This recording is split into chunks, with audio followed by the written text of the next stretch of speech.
afford to live here can afford to survive and make sure that they are honored for the work that they put in. Thank you. Great, thank you. Okay, so now we'll move on to the questions. And I think I started with candidate Mendez, and I'll repeat the question. What do you view as the most pressing issues facing communities of color in your district currently, and how do you plan to address them if elected? The most pressing issue is public safety. If we don't have public safety in our communities, we're not going to have small businesses coming here to open and expanding employment opportunities and reinvestment in our community. We need to look at the soft on crime laws that have been passed by the Democratic policies and really have true conversations and transparency around why we're not prosecuting people, why we're allowing people to steal from small businesses, so that way we can get our community back on track. Thank you. Thank you. Next candidate, Villapudua, you have the same question. You want me to repeat it? If you don't mind, please. Thank you. Okay. What do you view as the most pressing issues facing communities of color in your district currently, and how do you plan to address them if elected? There's definitely things that we are going to need to improve on, and whether it is services that we provide to individuals that simply just don't know that they can get the services that we need, but also having the ability to make sure that we have a good foundation for our children in our schools. We do need to make sure that we get more educational resources for them, whether it's even the transportation to get them to school, or even things in school, and be able to provide them after school activities. Obviously, there's a lot of concerns with public safety that we need to make sure that we are always holding accountable. When I was working for the Public Defender's Office as an investigator, I was one to always try to make sure that everybody has their day in court. I'm not an attorney, but I made sure that I gathered all the facts and be able to provide that to their attorney so that they can have their day. I'm very excited that there are laws that are going to be coming into effect that can possibly change the way things are being done now. But we definitely need to have public safety in our streets to make sure that our children are safe, as well as the community at large. Thank you. Thank you. Candidate Ransom, you have the same question. I'll repeat it. What do you view as the most pressing issues facing communities of color in your district currently, and how do you plan to address them if elected? Thank you for the question. The question demonstrates why representation matters. It's really important that we are undoing systemic injustice that has taken place going back for decades that exist here in our community. When you look at our school district, education matters, but because we don't have good representation, we've had to fight. When we have low graduation rate attainments, we have black and brown students who are failing, we need to make sure that we are bringing the representation to fight the systemic injustice. We can talk about jobs, the lack of jobs in our community. That is a problem for the people of color. Housing is a major problem. When we are being priced out, people of color, there were laws that used to prevent people of color from buying homes. Systemically, we're still dealing with those issues as far as being able to rent homes and buy homes. So when I talk about saving the California dream, I'm talking specifically in this community about how we are continuing to see the people who are the people of color struggle even harder than they really have to. Environmental justice is also an issue for our people here in this community as we talk about the high rates of asthma and just the poor water quality.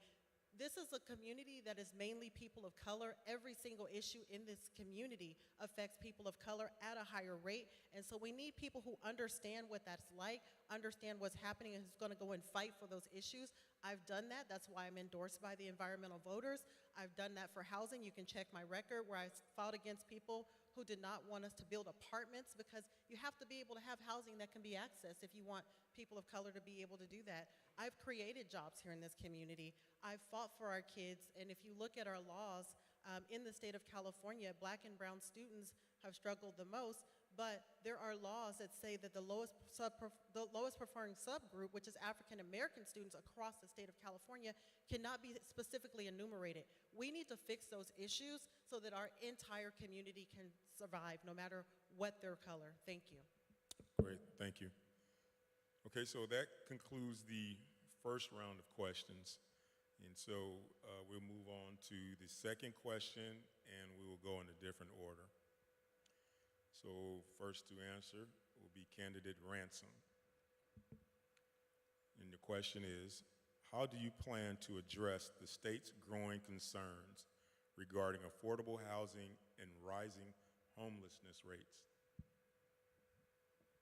Thank you. That is a question that it's going to take the community for many years. Many of you saw my fight and my plight in the city of Tracy when folks would not stand up for homelessness. Homelessness is an issue that's growing. So we're going to address that. We have to address root causes such as mental health and substance use. I have a history of fighting for substance use and mental health programs. I've done that working with the university, working with Senator Eggman as a nonprofit director, providing more mental health services and providing substance use programs, fighting to make sure that we had a strategic plan for homelessness. I co-authored the first strategic plan written in this county as a member of the Tracy City Council. You can read about that. And that was the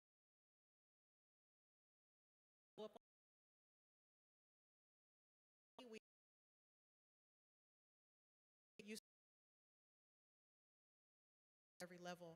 I served 9 years on a planning commission as well as a term on the city council, and I can tell you I always voted against the housing element because it did not solve the problem.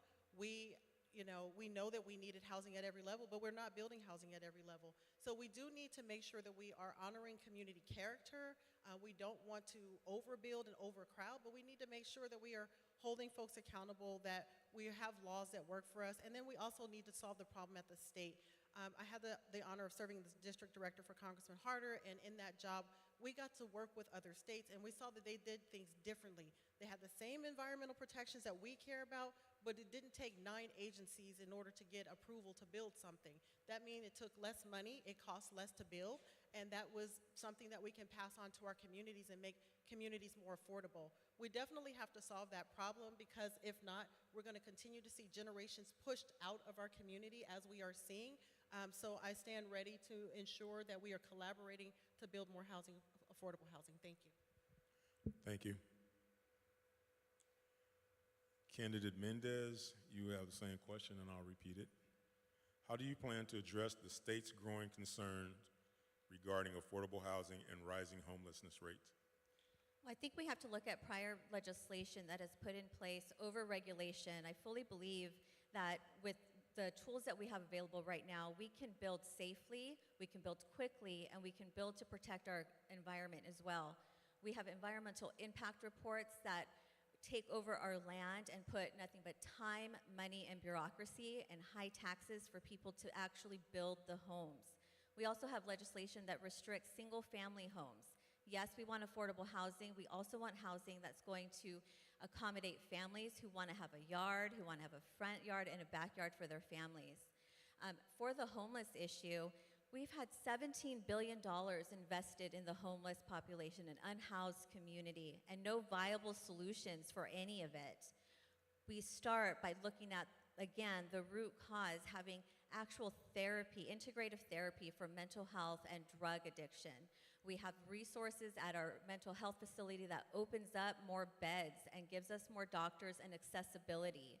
We want everybody to have an opportunity to talk to a doctor and have access to therapies so we can get people off the street and into homes, into trade school opportunities so they can lift themselves out of poverty. We can do this by working with our local electeds in our district to create these trade school opportunity scholarships to help people build their American dream and actually have access to resources so they do not have to suffer from the drug addiction that they're suffering. We're witnessing a real, true humanitarian issue when we have people sleeping, families sleeping on the streets and no actual solutions for them. So that would be a top priority, to get people out of the streets, into homes, and into therapies. Thank you. Thank you. Candidate Pudua, you have the same question. I'll repeat it. How do you plan to address the state's growing concern regarding affordable housing and rising homelessness rates? Definitely homeless is a key, number one issue when I'm walking door to door and meeting voters. They're very frustrated. Everybody's very frustrated. And I think we all, I tell people I do not have the answer for that. But if I did, I mean, and we wouldn't have a homeless population. But I know that it's not necessarily just housing. It is definitely the mental health and the substance abuse that we need to address first and foremost. As an investigator with the Public Conservator's Office, I was housed at the mental health, behavioral health campus, and I got to see individuals that came in and out of that campus, and the services that they needed were definitely lacking because we just do not have enough mental health clinicians to be able to assist. But we can't find them necessarily a job if they are not able to have the services and be able to get them in a better track, better words to say. We want to make sure we address those issues first. Get them the mental health services that they need. Get them the substance abuse that they need to overcome to be able to be ready to start looking for employment. Once they start looking for employment, then once they have those things done or I guess addressed, then they can start focusing on that and then place them into some type of affordable housing. I'm a real estate agent. I can't even tell you how hard it is for individuals that are families that are wanting to purchase their own home and they are unable to do so because they just simply cannot afford it, let alone individuals that need that affordable housing. And so it is something that needs to be addressed and something that I do want to make sure that I am able to help with that effort because we see it day in, day out in my particular field, and we need to make sure that we address and be able to use in-field development to be able to do that and be able to get individuals into a place to call home. Thank you. Thank you. Okay, so that concludes round two, and so we'll move into round three with a different question. And again, the order will change. First will be candidate Villapudua. Yes. And your question is, how do you plan to address the economic disparities in California, especially within marginalized communities? Exactly. Here in San Joaquin County, in the Central Valley, people are constantly driving on to the other side of the Altamont. We got the congestion. We have all of those individuals traveling to the East Bay Area to be able to find employment, to be able to get, buy, simply just buy, because things are so expensive nowadays. It's unfortunate that our community, half the time they're traveling 2 to 3 hours a day just on one way to get to work. We need to be able to bring those jobs here to the Central Valley, to be able to give those jobs to our families so that they don't have to be away from their families. Half the time when individuals are, when kids are in school, they're not being, their parents aren't home because they're having to travel outside of the county to be able to find employment. So we need to make sure that we attract employers to come here to this region and have that workforce be able to have vocational training for those individuals so that we do have that workforce here when they are ready to come to the Central Valley. Thank you. Thank you. Okay, candidate Ransom, you're next. And the question is as follows. How do you plan to address the economic disparities in California, especially within marginalized communities? Thank you. That's a fair question. Economic disparities are a huge part of our region, and that's why I'm really honored for the support that I have. One of the things that we have to look at is the lack of jobs in our community and what we need to do to fight to bring local jobs. Economic disparities of housing, people not being able to access housing, people not being able to access local jobs. We need to make sure that we have those conditions that are attractive to local jobs.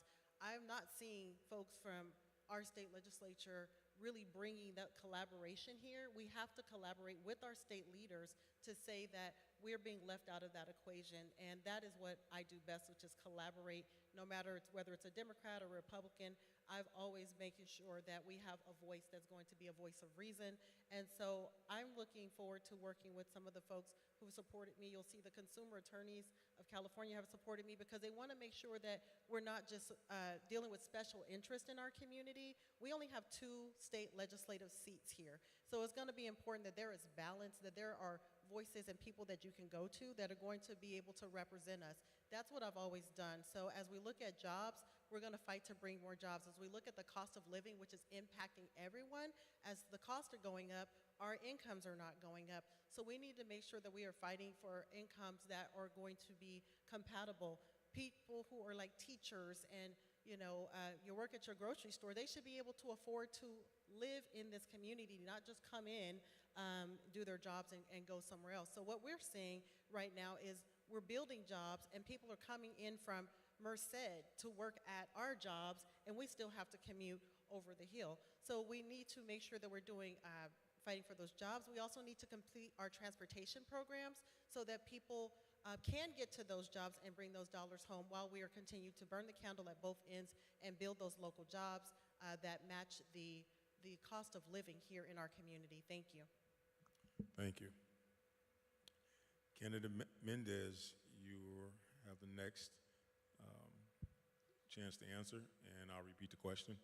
How do you plan to address the economic disparities in California, especially within marginalized communities? Financial literacy is really lacking with our young people. I remember when I was 14, 15 years old, we had something called the Summer Youth Program that helped teenagers get skills, learn skills on how to get a job, how to sign a resume, how to really balance their checkbook, being able to bring in money so that way you want to go out to work. Having programs like trade school scholarships and opportunities for people to learn a skill, want to go to work, is going to be key for uplifting people out of poverty. And then again, the crime issue. Businesses are not going to want to come here if they're not supported. Businesses are not going to want to open up their place here if they feel that shoplifters are going to clean them out. People are not going to have an opportunity for employment and then redistribute that wealth within the district because there is no opportunity. We're living in a time where we have to course correct what's going on in California. We need to find some balance between both parties and have the actual conversations on what is happening in our community. There's a lot of work to be done, but we do that by going with the community, our local representatives, our organizations that already have the relationships with our young people. We have to focus on our youth so that way they can uplift themselves. I came from a single mom household. My mother worked so hard just to make sure she put food on the table and had a roof over our head. And she gave us opportunities by enrolling us in these programs so we can learn how to go out and get a job. That is a priority. My daughter graduated college and she told me that her classmates didn't even know how to write a resume.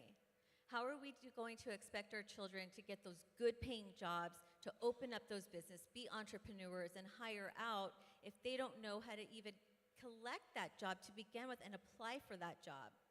We need to focus on our young people and bring them the opportunities that we didn't have so they can have a better life than we did.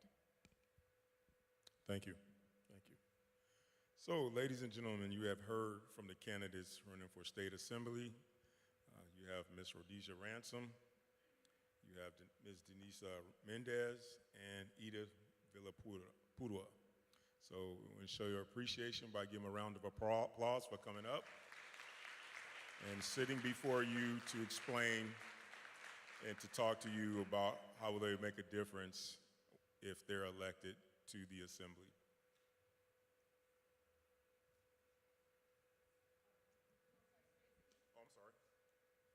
I'm getting ahead of myself again. So now, now you have a 2-minute closing statement. So actually what we do, we'll just go in order. So Right. NAAC.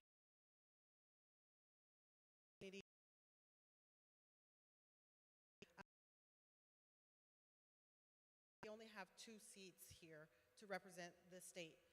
It's important that we have folks that are going to work for us. And so I'm proud to say that I've served this community like I said, for the last 2 decades, not as a job, but as a service. And what I mean by that is that I've made sacrifices. My family has made sacrifices to represent our community and to represent you and to represent you effectively. I don't mind taking the heat. I don't mind if people want to bring negativity and try to disrupt us, because the name of the game in politics is not true.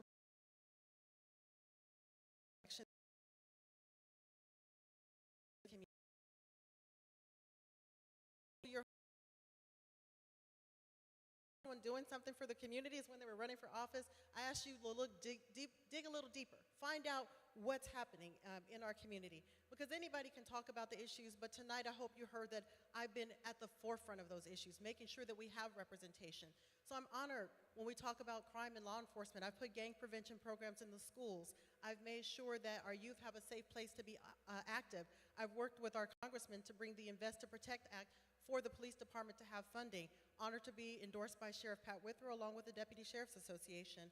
When we talk about young people, I've made sure that young people had a voice, that they were able to receive the services they need, that they were able to graduate school. When we talk about saving the California dream, we're talking about making sure that our children, who do everything that we tell them they need to do a good job, go to school, graduate, go to college, get a trade, and then there's supposed to be a reward at the end, and that's supposed to be sustainability and independence and a place to live. We need to make sure that we are keeping our promise to our children, and that is why I'm running for assembly, and I'd be honored to have your vote. Thank you very much. Thank you. Candidate Mendez, you're next. Thank you very much for the opportunity to listen to what I have to say. I am very proud of the work that I've done in grassroots to help people understand how to get involved in politics. I think that's missing within our community and within our government. Legislators don't tell us what bills they've passed. They don't tell us what bills are before them. And now it's an opportunity to change the trajectory of our state. The same political party continues to push out legislation that violates our livelihoods, that removes children from families, and creates such a hostile environment in order for us to be involved in our children's lives. There's so much wrong with our state, but we have so much hope here. We do have a golden opportunity to work together, bipartisan. We are done with the fake political divide. We are done with being politicized, our livelihoods, our children's education, our children's lives. At this rate, our children are not gonna have the American dream. My child will not be able to own a home. My family will not have generational wealth. And that is something I hope to course correct if elected. I would appreciate your vote and look at the work that we have done at a local and state level, putting in place protections for families and for children and for small businesses. That is the California I want. We have a beautiful state. We have beautiful people here, but we have had bad legislators that decided to only represent special interest groups and not their actual constituents. And I know that firsthand because there have been some extreme laws that nobody knows about. And once they become laws, it is so hard to fix. But with true transparency, true conversations on both sides of the aisle,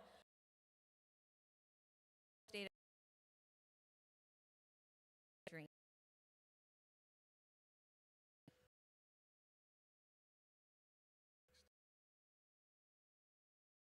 For you. I have never held public office, and I will tell that to everyone. And it's not a bad thing, it's not a good thing, but I have been a public servant. I've been serving my community for well over 23 years. I've worked in the trenches. When there's legislation that passes through, guess what? I was the one that was on the ground, doing the work. I've been a public servant. I have, so many different experiences that I bring to the table, and those are the things that I want to make sure that I bring those to Sacramento. I want to be the voice for our area, for our community, because sometimes you think it's one way or it's the other, but guess what? We need to listen. We need to listen to all of the constituents and be able to listen and be able to understand. You may not agree with me, And that's fine. But guess what? There is commonality.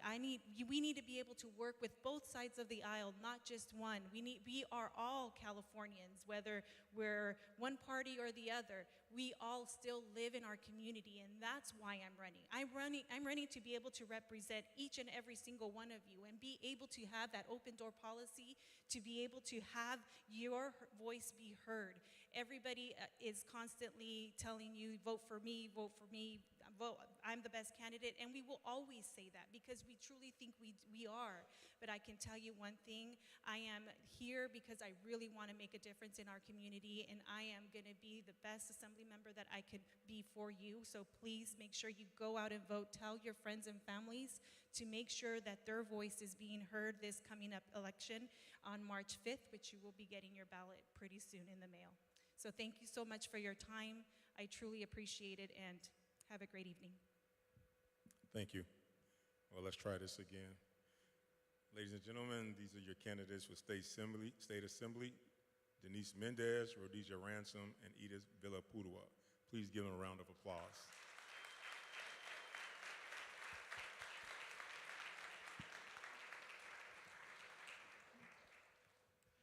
I want to once again thank our moderator, Mr. Sean Jenkins of Omega Psi Phi Fraternity Incorporated, Delta Iota Chapter of Stockton, California, and Central Valley.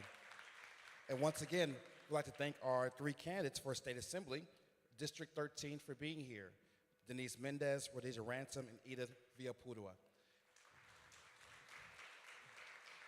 And we ask you now to please exit towards the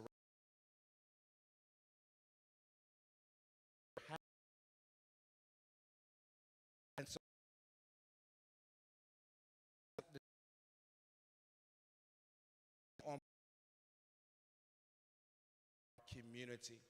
Feel free to share your notes with your family and friends. We also invite you to press like on our Facebook pages. This is being broadcast live stream as we speak, and so we encourage you to share on your respective pages from our respective pages of the NAACP, as well as Faith in the Valley and Victory and Praise. A recording of today's session will also be available on the NAACP website, as well as NAACP Stockton Facebook page. I want to also remind that we invite all candidates for the respective races to come and to partake. At this moment, I would like to introduce the moderator for the State Senate District 5 race, Ms. Elizabeth Baker, President of Delta Sigma Theta Sorority Incorporated, Tracy Alumni Chapter.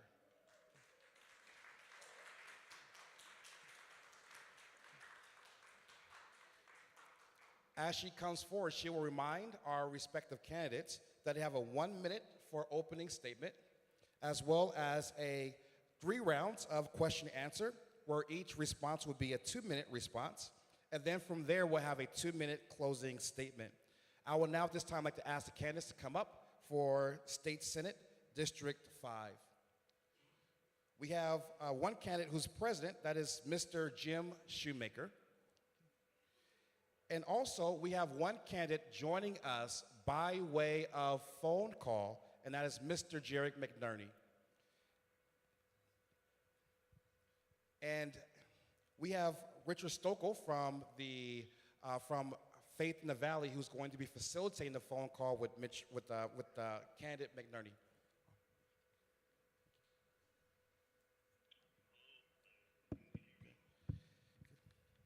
At this time, we'll ask Ms.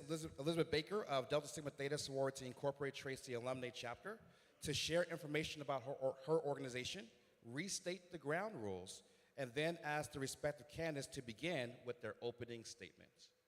Thank you so much, Dr. Wade, and good evening to all of you who are here in this assembly. My name is Elizabeth Baker. I am the local chapter president of the Tracy Area Alumni Chapter of Delta Sigma Theta Sorority Incorporated.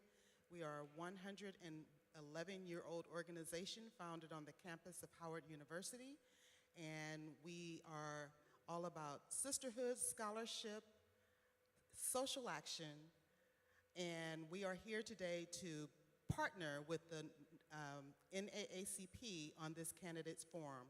This is a nonpartisan or forum, and we are just here to hear from all of the candidates. Again, as Dr. Wade stated, we have one candidate here in person, Mr. Jim Shoemaker. Welcome. And we have a stand-in, Mr. Jerry McNerney is on the phone, and you will hear from him by orally and not, of course, to see him in person. Carlos Villa-Pudua was not able to make it, so he will not have, you will not hear any responses from him. Each candidate will have 1 minute for their opening statement. Then there will be 3 questions asked of each candidate in which they will have 2 minutes to respond. And each candidate will then end with a 2-minute closing statement. So I will start with Mr. Jim Shoemaker, since you are here in person, for your 1-minute opening statement. All right. Well, thank you to this organization for putting this on. I'm Jim Shoemaker, and I'm running for the 5th Senate District. And the reason I'm running is because we basically have a situation in this state: the good, the bad, and the ugly. The ugly is the state's trying to take our children from us. They're trying to control parental rights. They're trying to tell us how to run our lives. 2, our education system is at the bottom. We spend the most, and yet our children are suffering. They're being indoctrinated.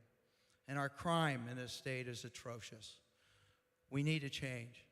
The bad, well, we got a lot of the same type of people running for office again. The good, I'm running, and I want to make a change. I want to change Proposition 47 so we can start locking up criminals that keep stealing from mom and pop organizations and being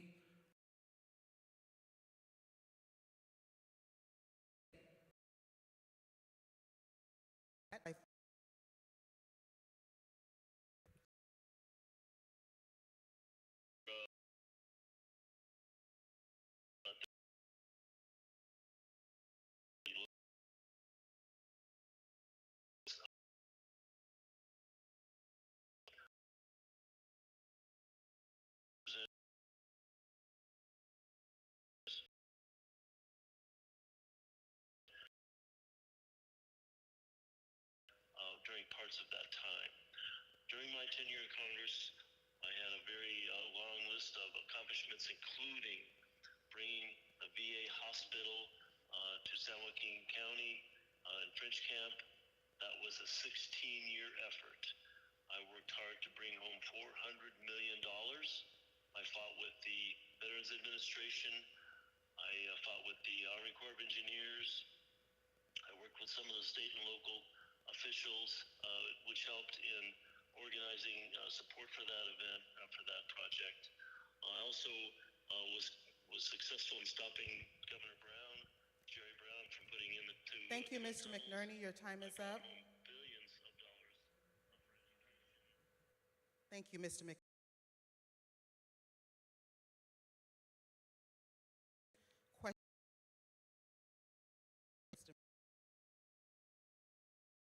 What have to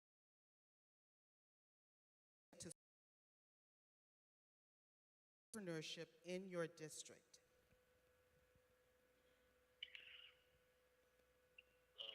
I think your question was the small businesses. I'm not hearing the questions very well, but small businesses are the backbone of our economy and our community.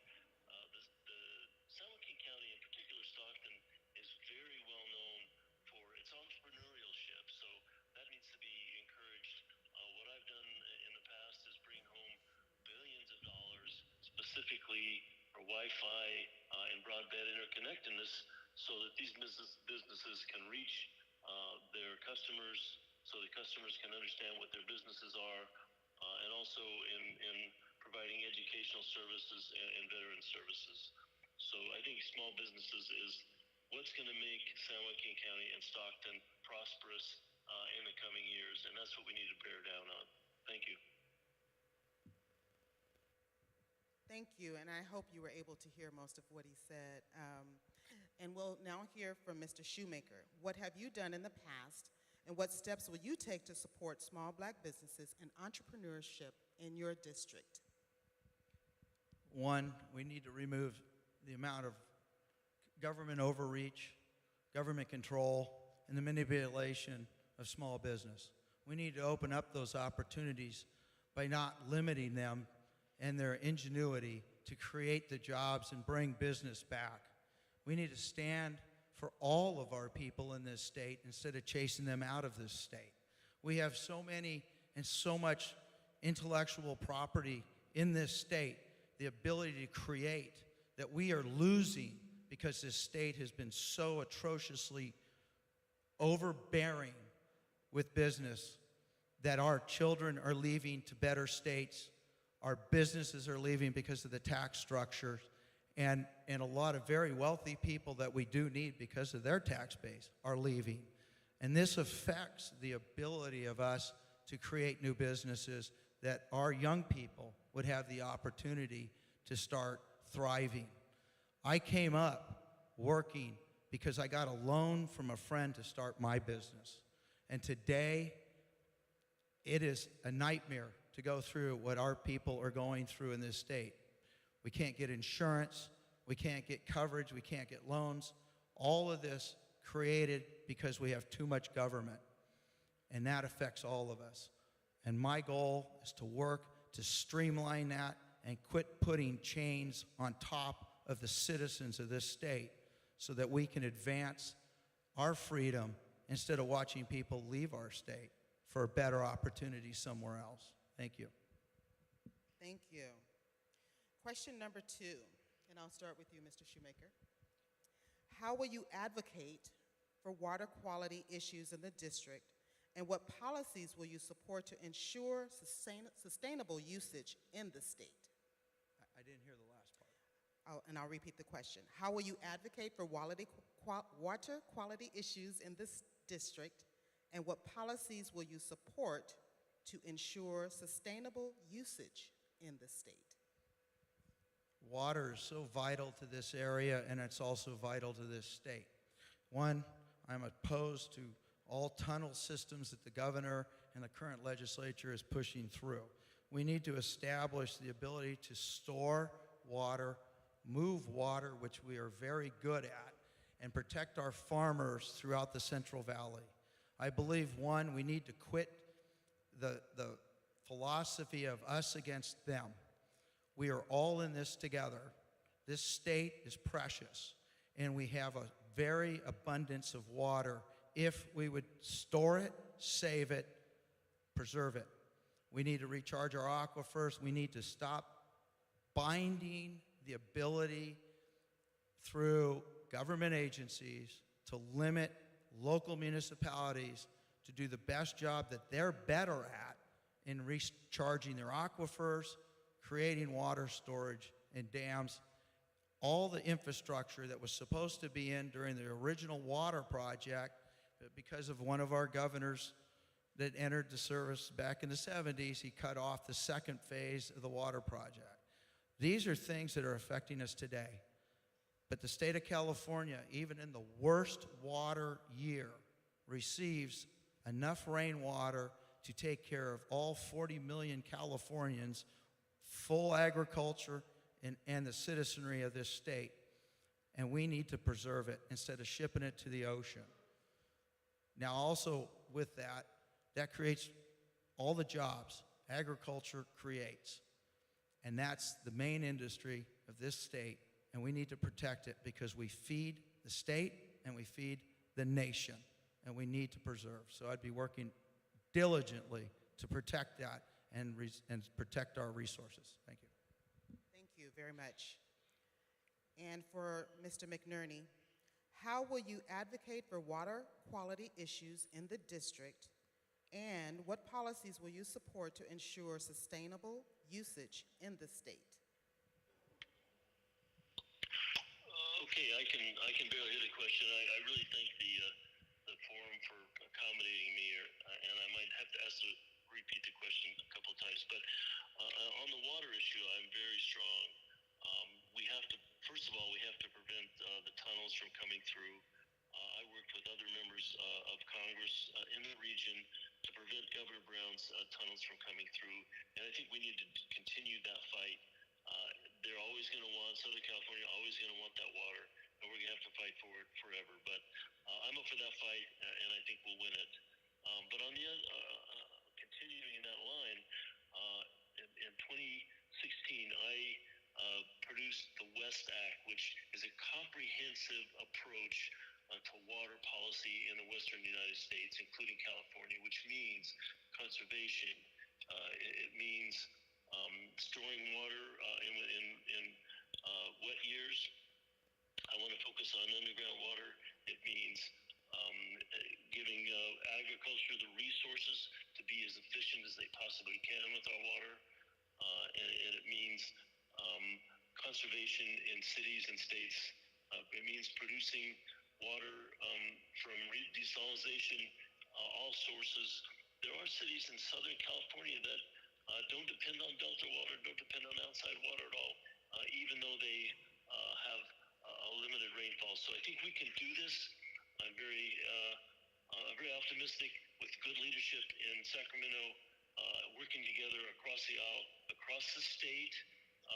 We can come up with solutions that are going to help preserve California's water supply and ability for the state to produce food for the rest of the state and the rest of the world.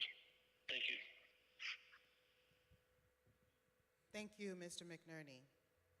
The third and last question, and this will be directed first to Mr. McNerney.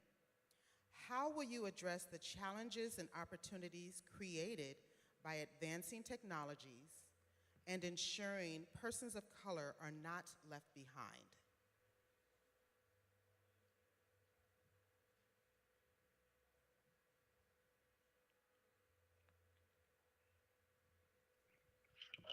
Absolutely. Thanks for that question. I am a mathematician by education. I spent 20 years developing wind energy technology. I was the chair of the AI caucus in the House of Representatives. I worked hard to bring broadband access and Wi-Fi access to the community. So this is an area I'm well versed in.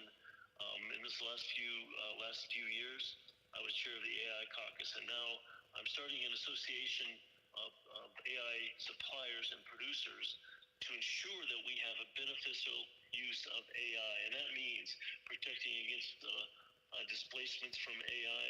It means making sure that AI doesn't cause discrimination or harm against any one group or set of groups. It means using AI to improve healthcare. So I think there's an opportunity with technology, especially AI, to make lives more productive and make lives cleaner, make our economy healthier, and so on. But there is a risk, and that risk is using AI in ways that can cause discrimination and harm against specific groups.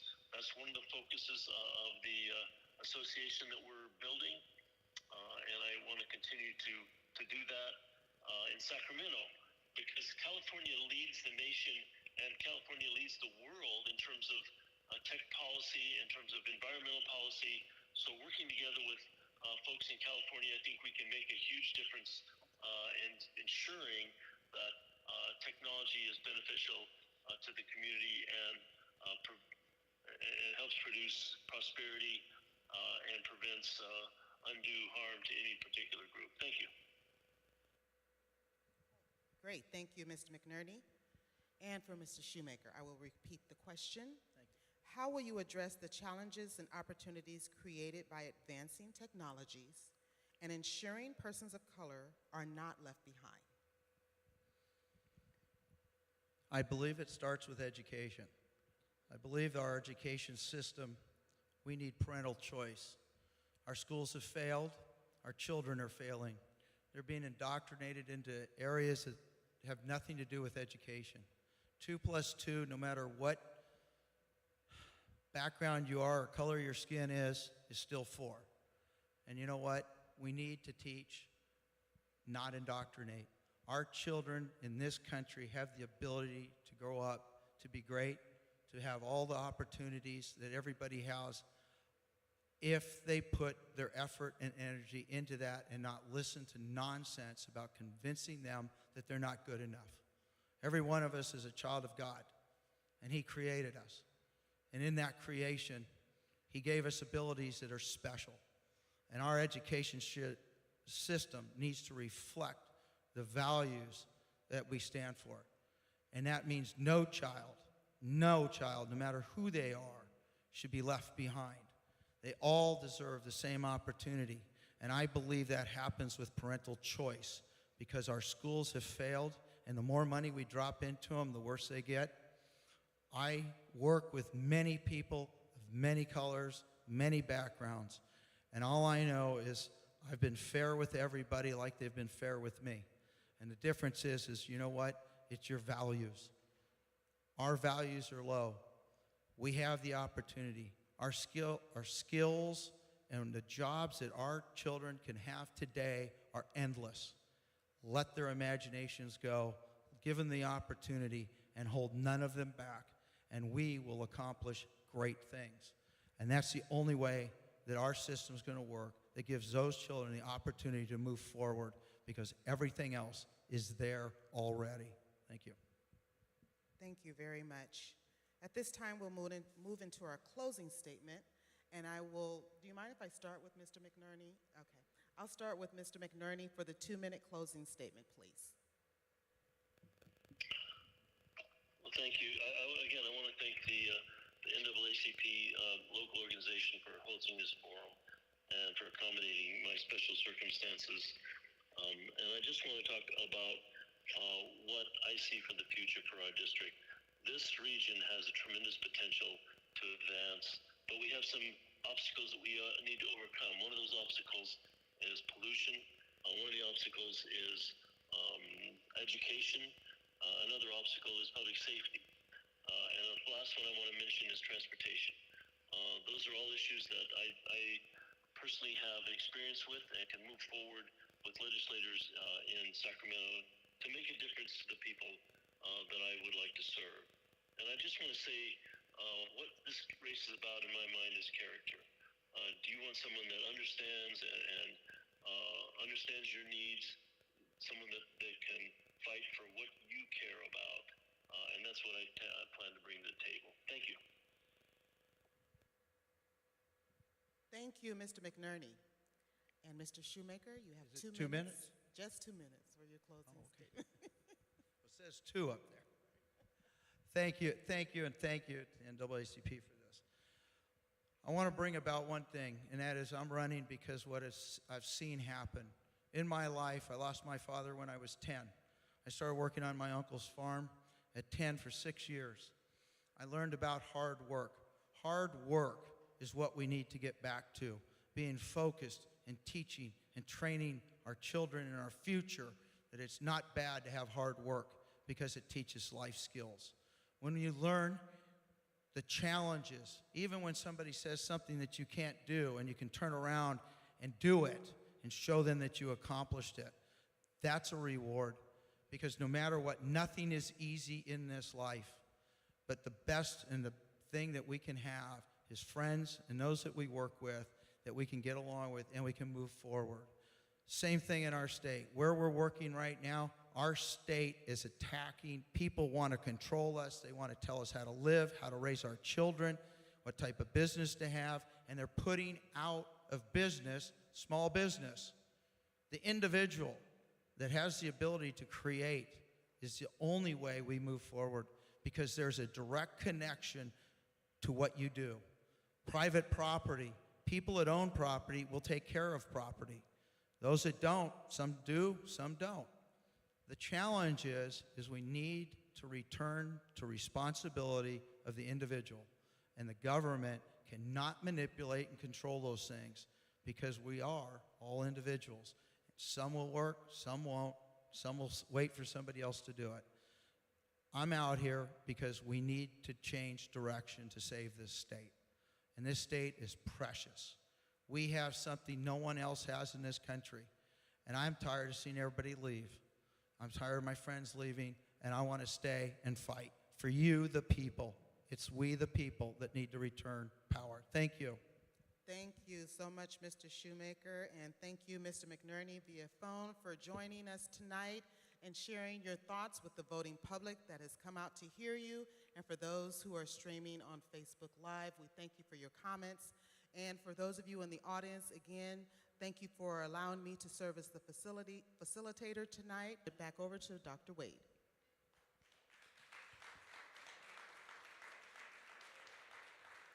Once again, I want to thank our moderator, Ms. Elizabeth Baker of Delta Sigma Theta Sorority Incorporated, Tracy Alumni Chapter, for being here and asking the questions of our candidates.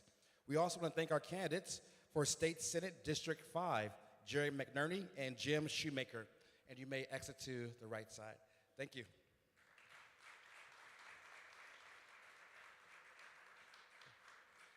I want to remind that we have sent invitations to all candidates running for the various political offices.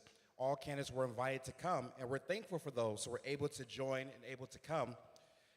As we are embarking on our last race, I want to make a quick announcement about our districts for San Joaquin County. With the 2020 census, there has been a shifting of district lines for many of our races. You want to, if you have not yet, visit the San Joaquin Register of Voters or call the registrar's office to receive the most up-to-date information regarding which district you are in for the various offices. I also want to announce that we have, for the NACP, starting tomorrow, voter registration that will be taking place here. If you have moved to a different address, you have to update your voter registration information. If you are not yet registered to vote, we invite you to come tomorrow and to register to vote with us. How do you know if you have your up-to-date information? On this week, the San Joaquin County Register of Voters has sent out your ballot information. If you do not receive very shortly, that means that perhaps you need to update your information. Okay. I want to, at this moment, introduce our facilitator for the United States Congress District 9, Mrs. Leah Hunter, Legislative Affairs Chair of Alpha Kappa Alpha Sorority Incorporated, Mu Zeta Omega Chapter here in Stockton, California.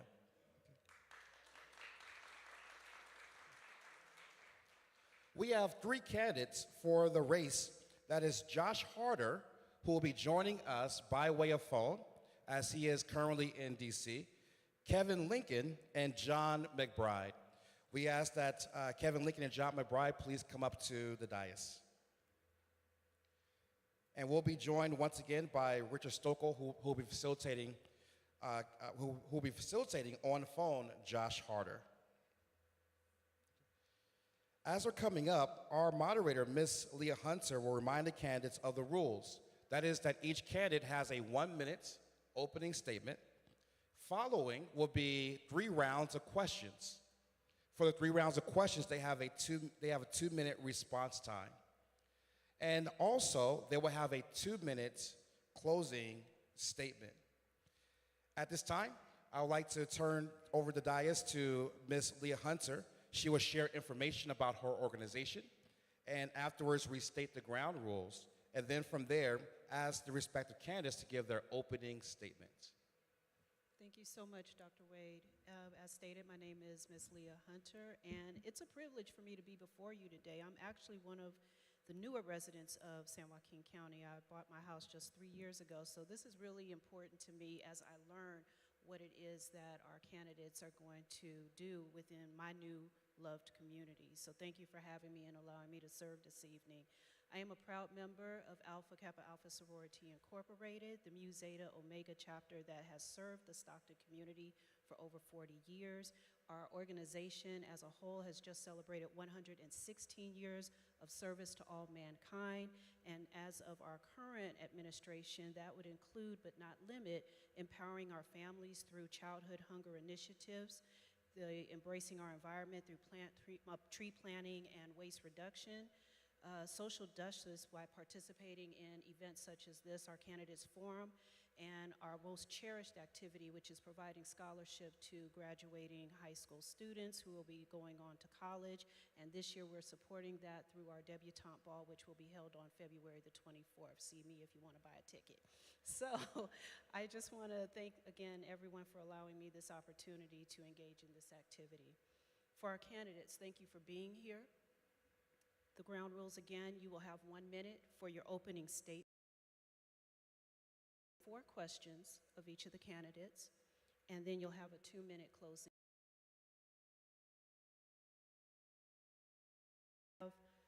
Our first question, which I will start with candidate Harder, and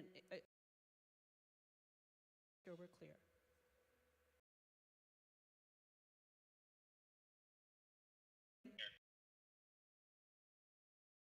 Your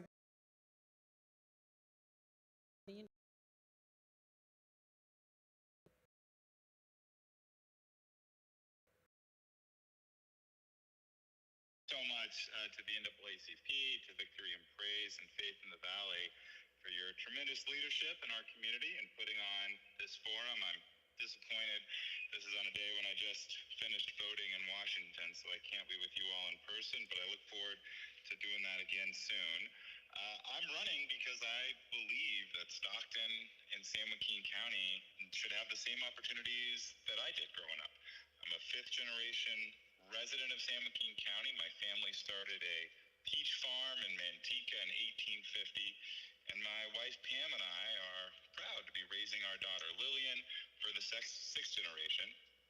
As some of you know, we're expecting our 2nd daughter in just a few weeks, hopefully spending plenty of time managing toddler temper tantrums will finally teach me how to wrangle unruly members of Congress.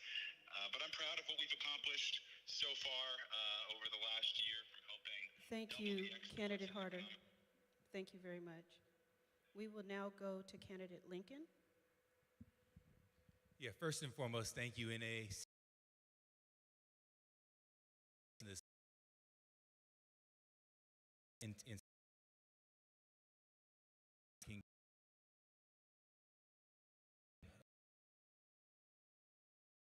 And I've been married 21 years. I come from humble beginnings. My parents were high school sweethearts, and they had me their senior year. They went to Edison High School.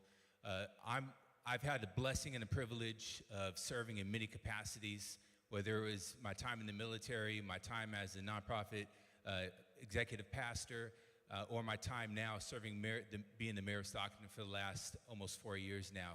For me, I'm running because I'm looking to continue my service not only to Stockton, but to San Joaquin County as well.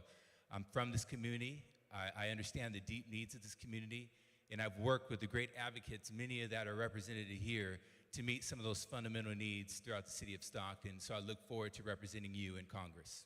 Thank you very much. And now candidate McBride. My name is John McBride, and I am running for Congress in California's 9th Congressional District. And I am honored to be here tonight, and I thank you for offering this forum. And I'm not originally from San Joaquin County. I'm from Connecticut. I came here in 1989 as the first strength and conditioning coach at UOP, where I served 12 years. I was 13 years serving as a strength coach at St. Mary's High School. And in that time, I had established a career on building champions. My wife is from Lodi, and we have raised 5 children here in San Joaquin County. And one of the things that I know that's important is education. We chose to make the sacrifice to raise our children with homeschooling and private school education, but it was a huge sacrifice for us.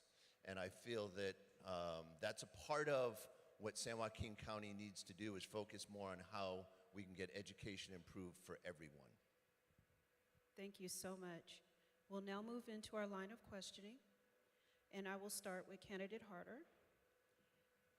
As a member of Congress, how do you plan to address systemic racism and inequality faced by Black communities in America, including access and affordable housing?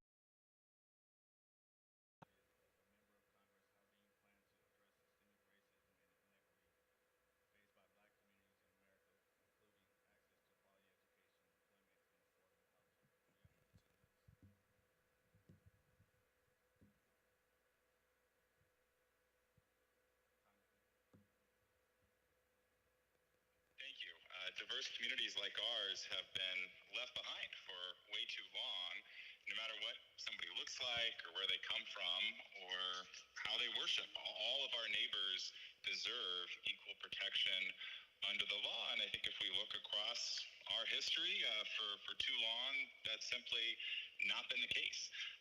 I think there's three things I'm working on racial justice to improve things across Stockton and San Joaquin County. The first is voting rights. I'm a proud supporter of the John Lewis Voting Rights Act, which will strengthen the Voting Rights Act to counter some of the anti-democratic attacks happening to communities of color across the country. On civil rights, I'm a proud supporter of the George Floyd Justice and Policing Act, which will make sure that we can continue to ensure that every public safety officer gets the best training we can provide and hold folks accountable for misconduct. And third, which is I think especially potent in our area, we have a lot of work to do on environmental justice. Some of the most polluted communities in the entire country are right here in the Valley, and they're largely our communities of color, areas like South Stockton, where we need to do more to fight for clean air, fight for clean water, and stop pollution. I had childhood asthma as a kid. I don't want my daughters to have the same situations that I had growing up, and I think that's especially pernicious in our communities that are the most vulnerable. Thank you. Thank you very much. Candidate.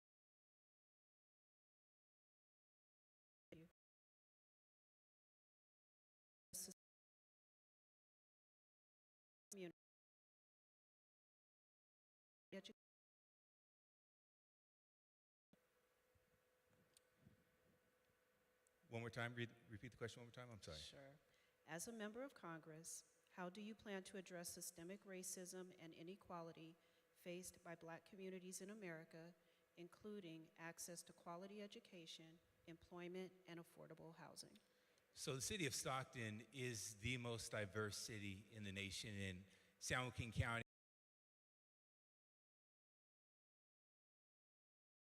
Congressional about what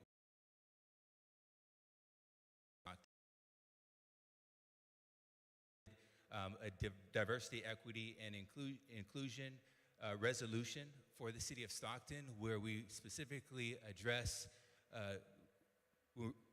systemic racism and providing for more fair and equitable development and processes when it comes to our policies coming out of the city of Stockton.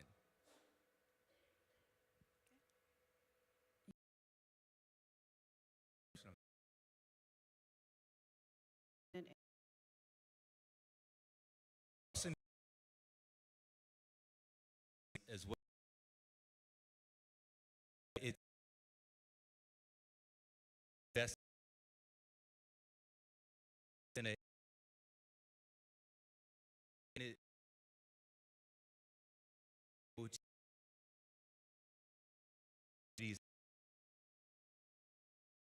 our community.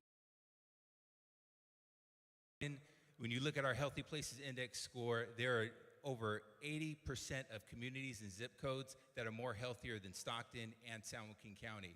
So it's important that we look at the health disparities amongst our community. And as a part of that, it's making sure that we have those proper amenities within our communities of color as it relates to proper nutrition, proper services for medical assistance, and proper education. Not only education academically, but education from a public health standpoint. Thank you. And as I turn to candidate McBride, I want to encourage you, gentlemen, you have 2 minutes for these questions. Use your 2 minutes. All right. Would you like me to repeat the question? No worries. As a member of Congress, how do you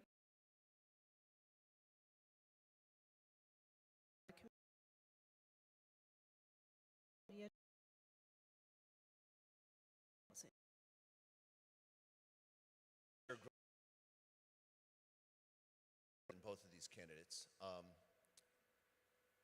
I never knew racism. And Connecticut is a place that you really don't see color other than a descriptor of people. And my first exposure to racism was when I got hired at the University of Tennessee. And keep in mind, that was 35, 40 years ago.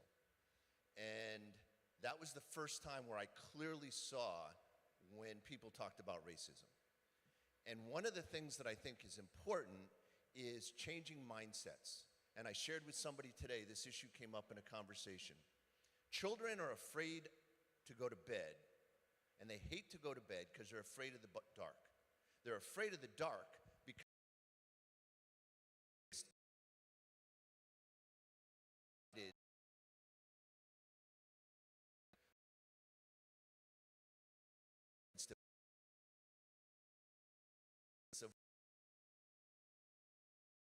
and it's like, ooh, I don't know anything about them, so now I'm afraid of them. That mindset has to change, where our DNA, we're pretty much the same, except the people of color are blessed with more melanin. But our DNA is pretty much the same. Now, with that being said, what can we do different? I mentioned that we made a sacrifice for our children's education. That sacrifice is something that people shouldn't have to sacrifice to choose the best education for their families. It's something that the government can provide vouchers to give opportunities for charter schools and things like that that are affordable. Make it affordable so people can choose the best schools. I also feel that being able to choose the right school has a big impact. That will change the future of America if we change the educational system of America. Thank you, Candidate McBride. We will now move on to our next question, and I'll start with Candidate Lincoln. How will you engage and collaborate with grassroots organizations and Black leaders in crafting legislation and policies to address the concerns of the Black community?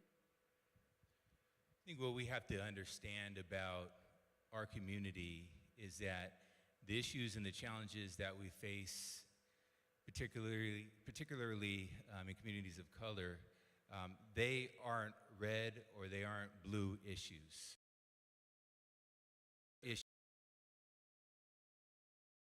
They're American.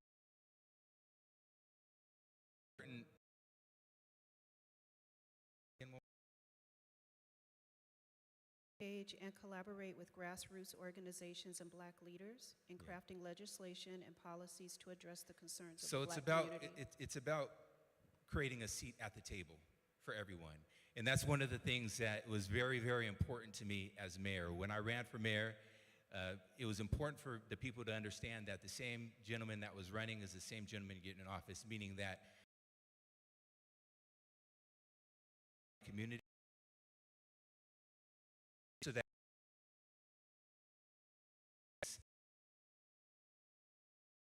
for example,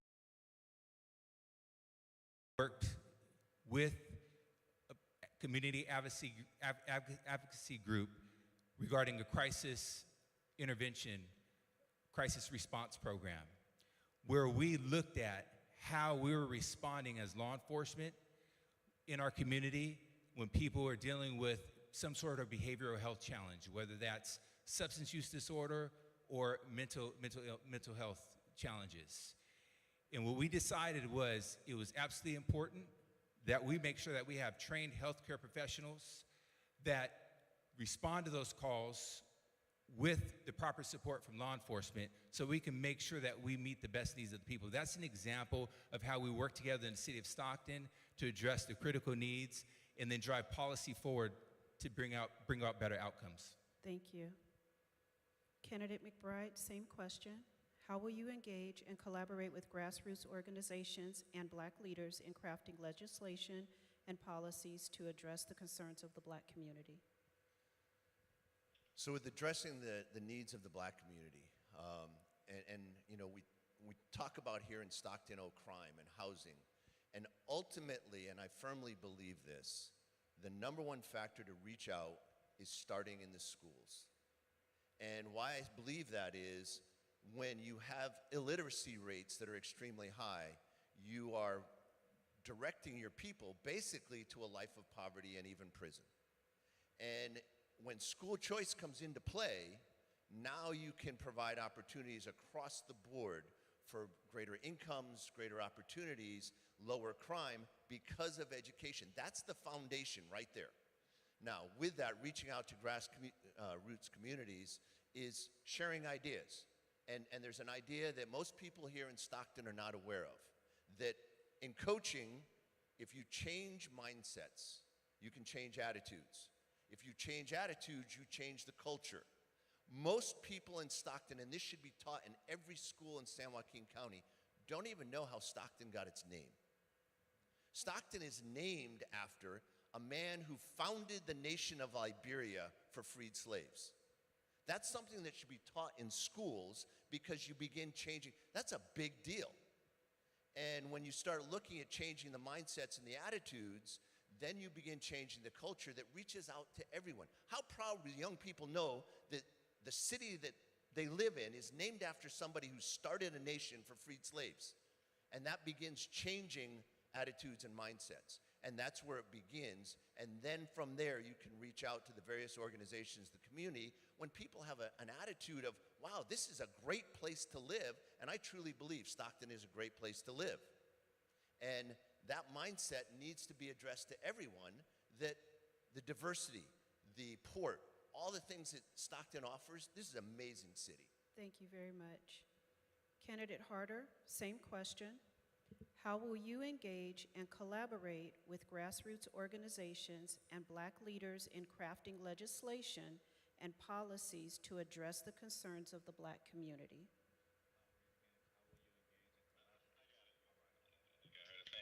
Thank you.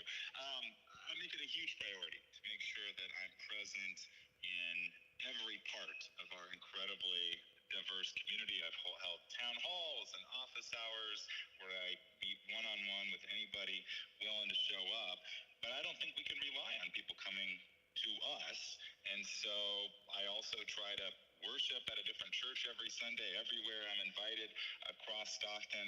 And I also have a multicultural advisory committee, which represents grassroots leaders across all of San Joaquin County to make sure that I can hear from voices that are often marginalized. One of the things that came up at one of our first multicultural advisory committee meetings was how expensive it has become across our area, especially the rising cost of healthcare. And so one of the things that I took and worked on was capping the price of insulin for the first time in American history. We finally got that done.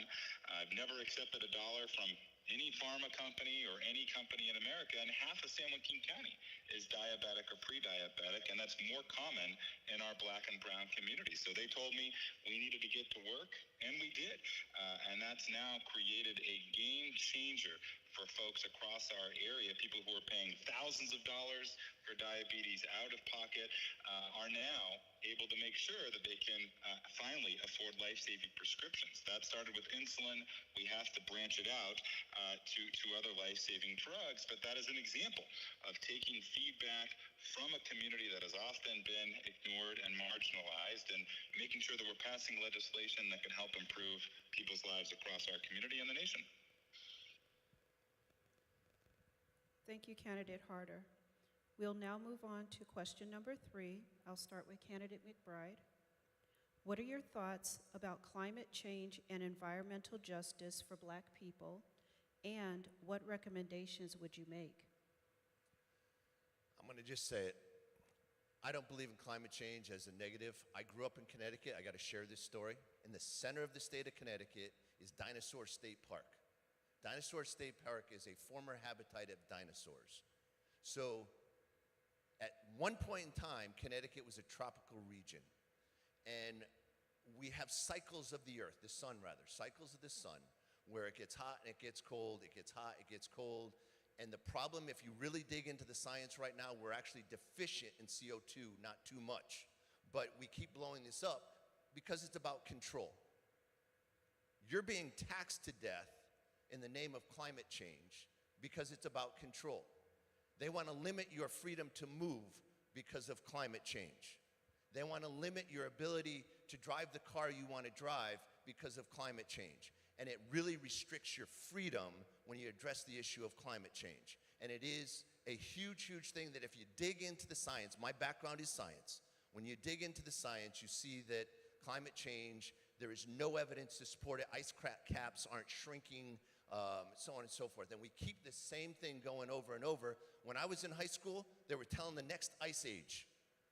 That was the prediction in the 1970s. We're going to have an ice age. And every prediction, in 10 years, we're going to have this. In 10 years, all go away. They're gone. And it's just hysteria. Your elites would not be buying property, beachfront property, if they thought the oceans were going to flood. And insurance companies wouldn't insure those houses if they thought the oceans would rise and flood those homes. That's just realism. And so the whole climate hoax is just that. And we bite into it and we go along with it. And it's all about controlling you, we the people. That's what it's about.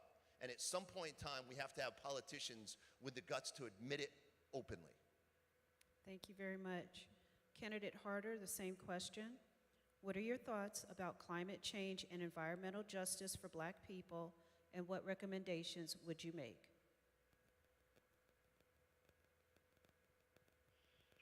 Thank you. Well, I think it's pretty obvious that climate change is all around us. We see it with the wildfires, the floods, the droughts. I certainly never saw fires the way that we've seen them over the past few years. But I think it's most dangerous to our particular area with the boom and bust cycle we've seen with water. Some years we have way too much and our whole community floods, and some years we have way too little and our farmers starve for need for more water. And so we have to make sure that we are pushing more climate resiliency, especially in an area like Stockton, which is in a valley. And so we are in a plain where a lot of that water comes and settles in those flood years. I've worked on both sides. I've been the #1 opponent to the Telford Tunnel project anywhere in California, something I'm well known for. We've got a bipartisan coalition that we've built to stand up to Sacramento, stop this boondoggle of a project, and make sure that we can continue our way of life, and especially our agricultural-based economy. But we also have to work on the flood side, making sure that when that water does come, that it can go to our aquifers and to our above-ground storage as opposed to people's homes and backyards. But we also have an opportunity with climate change to make sure that the green energy jobs that are being created are happening right here in San Joaquin County. I was one of the folks that voted for the Inflation Reduction Act just a year or two ago, and we've seen thousands of jobs created across our community because of that. Recently, there was a grand opening in Tracy for an innovative company that sucks carbon dioxide from our atmosphere, puts it into limestone bricks, and uses it to make new houses. That's a company that is building a type of technology that will be used not just across our city, but across the entire world, and it's the first of its kind. Thank you, Candidate Harder. Thank you very much. Candidate Lincoln, your question will be repeated. I'm sorry. What are your thoughts about climate change and environmental justice for Black people, and what recommendations would you make?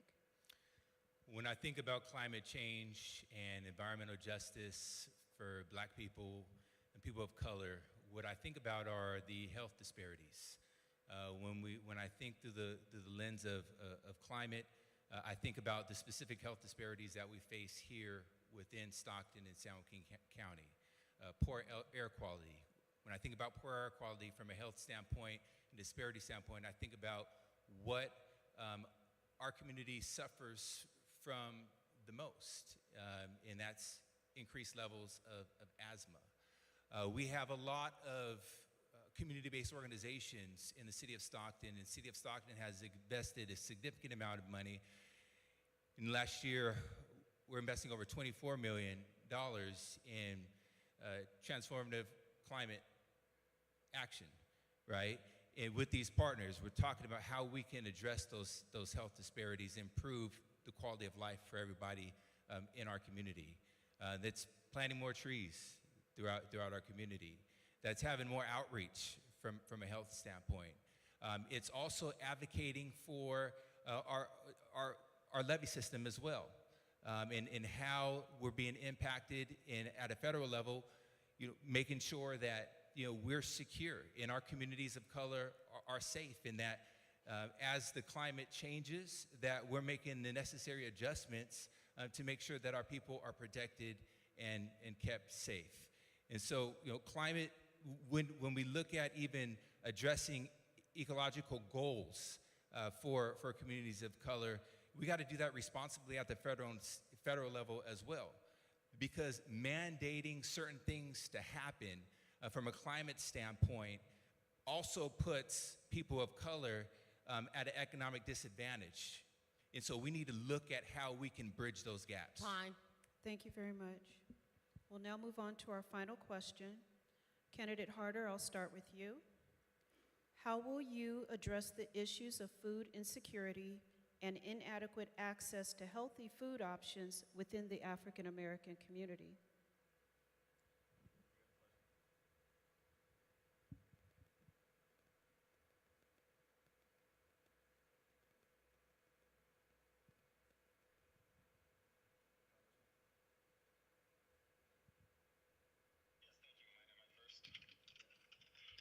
Oh, thank you. Well, obviously, it's a tragedy anytime we have somebody food insecure, but it's especially terrible in an area like ours, where 25% of the entire nation's food is grown in the Central Valley.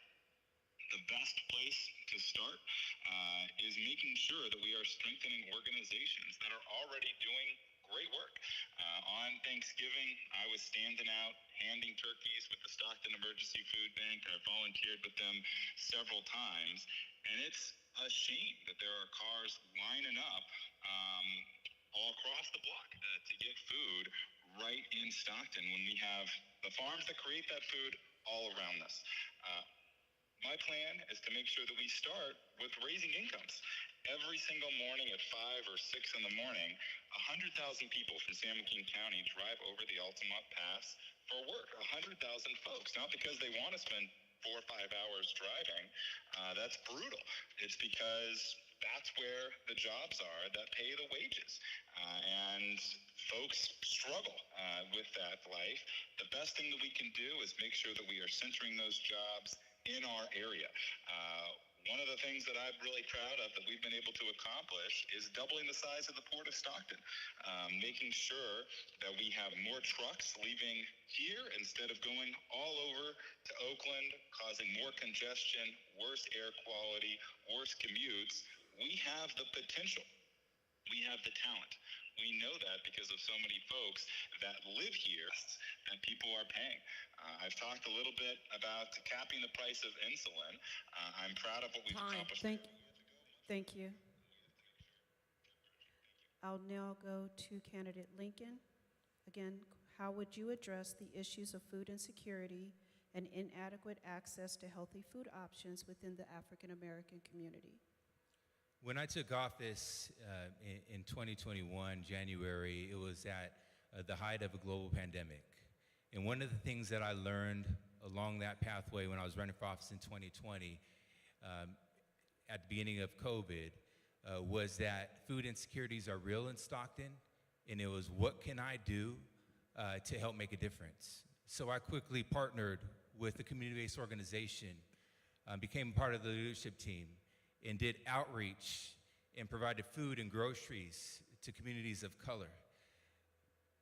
Listen, Stockton is the most diverse city in the nation. Stockton is a community of color. Food insecurities are real, and so we have to do everything that we can to create more access to healthy foods, to bring grocery stores to South Stockton, which is has some of the most disadvantaged areas for people of color. And what we did is, over the last few years, we eliminated a big box ordinance to bring real economic development and real amenities, specifically in around food, to our communities, so that our community doesn't have to go to 7-Eleven for their groceries, that they can have access to a grocery store. And so this is a time where we have to band together, but we also have to build bridges within the other industries as well. We have to have partnerships public, private, nonprofit partnerships so that we can meet the needs from food insecurity standpoint and provide quality goods and service to people, communities of color. Thank you. Candidate McBride, same question. How would you address the issues of food insecurity and inadequate access to healthy food options within the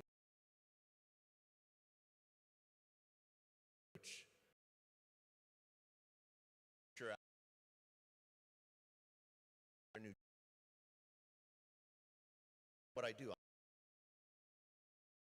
First things you need to know about food. Food sold in Europe is different than the same food sold here in the United States. Food needs to be made healthier, first of all. Your cereals, you need a PhD in the United States to read the ingredients on your breakfast cereals. Colors need to be eliminated. And those are things that are harming our children, and we don't think of it all. People are told, oh, drink Gatorade. Gatorade's loaded with so much coloring that's harming your kids. So there's one of the things is we need to get the quality of our food supply improved to benefit our children. Because, for example, as Kevin mentioned that, you know, if they have to go to 7-Eleven, well, if the FDA would do their job and eliminate some of the harmful ingredients that's in the food, then what they are buying at 7-Eleven isn't unhealthy, but we need to do a better job of making sure our farmers can supply the best quality food by giving them the most water. And that's one of the issues that if we address here is there's got to be water. We got to stop the tunnel, build more dams to build reservoirs for our farmers to get more food, that then the more food, the price goes down. But at the same time, we need access to the food, like Kevin said, grocery stores in places that don't have them, as opposed to 7-Eleven. But we need to ensure that our farmers are not restricted on what they're doing to produce a food supply. And that's a big issue. All over the country, we're trying to shut down cows because of methane. We need to ensure that people can have all the cows they want because that brings the price of meat down, which is a vital ingredient for healthy nutrition. Thank you very much. So we will now have a 2-minute Lincoln. And Again, for Faith in the Valley, it's important for the community to be informed of who's running for these offices and these seats. It's been a blessing and an honor to serve this community as mayor for the last 3 years and now into my final year. I'm looking to continue my service to our community as your next congressional representative because I'm a product of this community. I come from humble beginnings in this community. My own father struggled with homelessness, crime, and lived a life of incarceration. And now he's been given back to this community for the last 25 years to at-risk youth, what he could never give me growing up. My story is the Stockton and San Joaquin County story.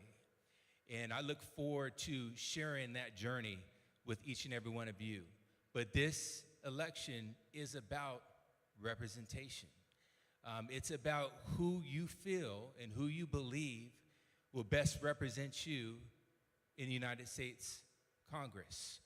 Who you feel and who you believe best aligns with your values and your story and the promise of the future, which is the youth. I spent my time as mayor investing in the next generation.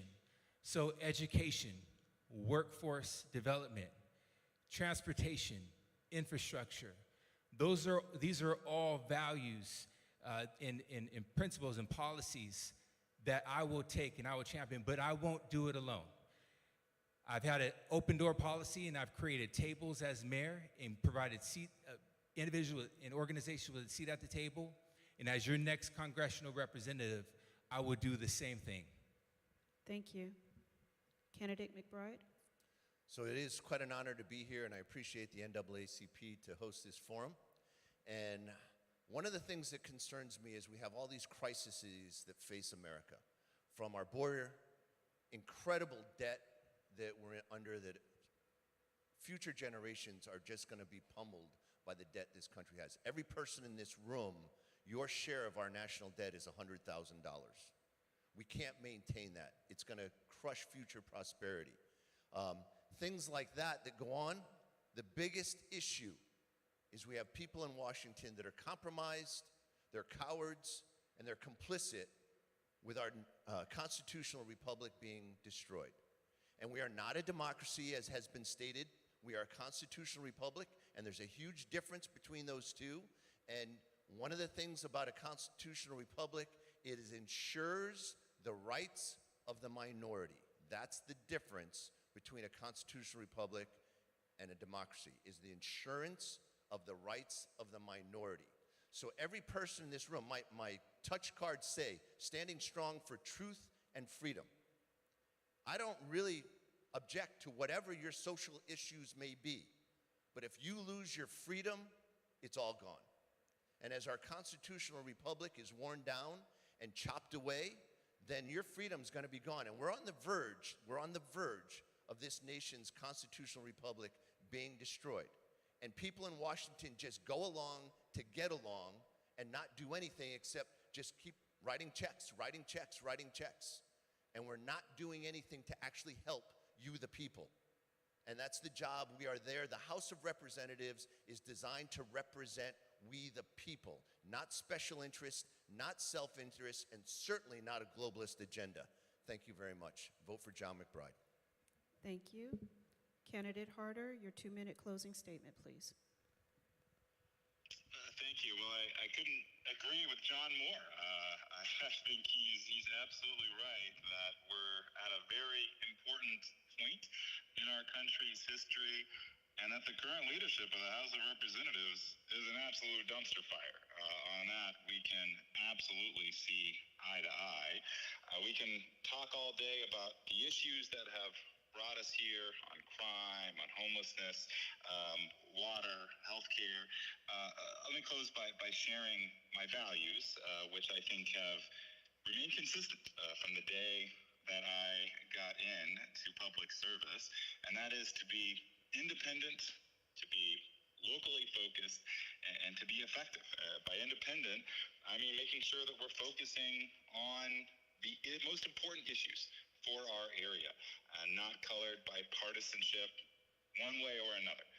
95% of the bills I've written or co-authored in Congress have been with somebody from the opposite party, not by compromising my values, but by trying to identify common ground. And when you look at improvements like the bipartisan infrastructure law, like the work that we've done on water, like the work that we've done to support our veterans, a lot of that has been making sure that we're working across party lines.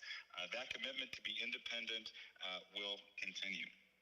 Our effort is also to make sure that I'm doing everything we can to stay local.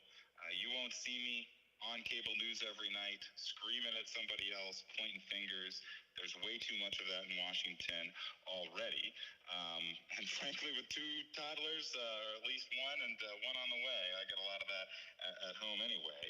My goal is to make sure that we're focusing on the most important issues for our district, and to make sure that a community that often gets overlooked, that has been often felt like second-class citizens just here in California, is getting its interests.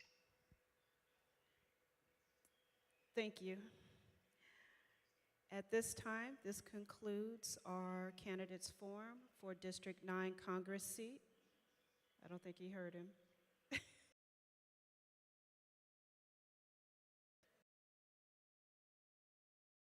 I want to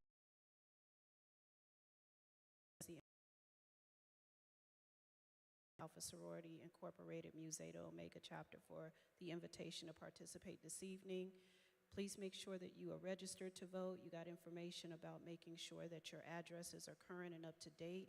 If you're not getting anything in the mail by Friday, something's wrong, folks. Make sure you're checking your mails. Everyone, have a great night. I want to once again thank our moderator, Ms. Leah Hunter of Alpha Kappa Alpha Sorority Incorporated, Mu Zeta Omega chapter of Stockton, California, for asking the questions of this race. I also want to thank our candidates for United States Congress District 9, Josh Harder, Kevin Lincoln, and John McBride for coming and answering the questions for today. Please give our candidates, as well as our moderator, another round of applause. As we are at the 8 p.m. moment, I want to make a few announcements. First, after our benediction, we're going to have a moment for you to meet and greet with our candidates, and you guys can now go off to my right side. We'll have a moment to meet and greet with our candidates in the back in their campaign area. I also want to make an announcement, reminder, that on tomorrow, we have an opportunity to do voter registration here on site. And so if you know of anyone who has not yet registered to vote, or anyone who has moved from one address to another address, we invite them to partake in voter registration on tomorrow. For our candidates forums, we always invite all candidates to come and to partake, and we thank all the candidates who were able to partake with us on today. As we close, I want to first recognize our tech team in the back for all their wonderful work today. I want to recognize our timekeepers in the front for all their wonderful work on today, our timekeepers. Okay. I also want to thank all the members of BWAPA, Stockton and Tracy, the NAACP Stockton branch, Faith in the Valley, working in conjunction with our host of Victory and Praise for today's Candidates Forum. Okay. We invite everyone to come tomorrow at 6 p.m. sharp. We will have the candidates for San Joaquin Board of Education, as well as San Joaquin County Board of Supervisors, District 1, 3, and 5. On Wednesday at 6 p.m., we'll have the candidates for Stockton City Council, Districts 2, 4, and 6. And we will conclude here on Thursday at 6 p.m. with the candidates for Stockton Mayor. A recording of today's session is available on the NAACP website, as well as the NAACP Facebook page. At this moment, I would like to introduce or welcome back to the dais our NAACP branch president, Bobby Bivens, to give closing remarks. And following our President Bivens' remarks will be our closing prayer by Reverend Edmund Green, Chair of the Religious Affairs Committee for the Stockton NAACP. If everyone can tune in, please, for our closing remarks and closing prayer.